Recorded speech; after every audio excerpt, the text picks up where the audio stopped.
If a force F, velocity V, and the time t are taken as a fundamental units, then the dimensions of mass are. Okay, we need to find the dimensions of the mass, we need to find here. Okay, here we know the second law of motion states that force F is equal to the change in momentum per unit time.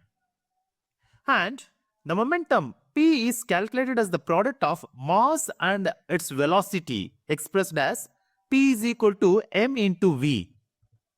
Hence, force can be represented as F is equal to mv by t, where t is taken as a time taken. In terms of dimension, force is F is given by mass times velocity divided by t, yielding F is equal to v mv by t. Then we can write this one as, according to the dimensions, then ft by v are equivalent to ft v to the power of minus 1. Then option F into t v to the power of minus 1, option D is the right answer.